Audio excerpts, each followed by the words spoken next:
Selon la nature ou la taille du giratoire, la vitesse à enclencher peut varier. Il faut adapter son allure à la situation, car plus on est rapide, moins on a de temps pour la prise d'information. 1. Petit giratoire. Il convient de l'aborder en première pour éliminer les risques liés à la force centrifuge qui nous ferait sortir du giratoire. 2. Giratoire moyen. On l'aborde en deuxième pour éviter d'être trop lent.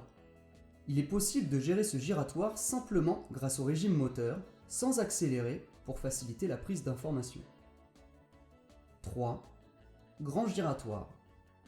De même, on aborde ce giratoire en deuxième. Les giratoires sont des intersections circulaires, donc il doit y avoir uniquement des courbes dans un giratoire, et surtout pas d'angle droit ou de ligne droite. Pour entrer dans un giratoire, il ne s'agit pas simplement d'attendre qu'il n'y ait aucun usager. En effet, la circulation y est fréquemment dense. Il faut localiser une fenêtre entre deux véhicules et s'y glisser sans gêner les autres usagers prioritaires.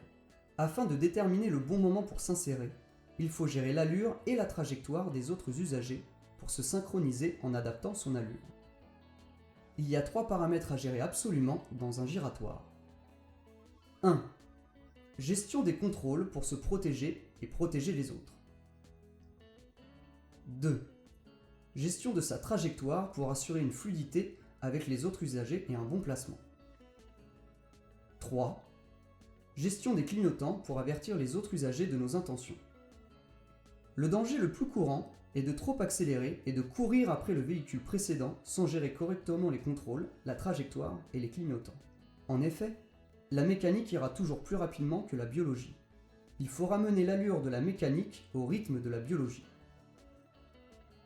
Dans le cas où 2 usagers arrivent ensemble dans un giratoire, le véhicule de gauche est prioritaire. Attention au refus de priorité. Enfin, pour le cas où on localise trop tardivement sa sortie, ne pas hésiter à faire un tour complet pour éviter de sortir trop brusquement et de mettre en danger un autre usager. N'oublions jamais que nous sommes au volant d'une tonne de ferraille et qu'un tour de manège vaut mieux que de percuter quelqu'un.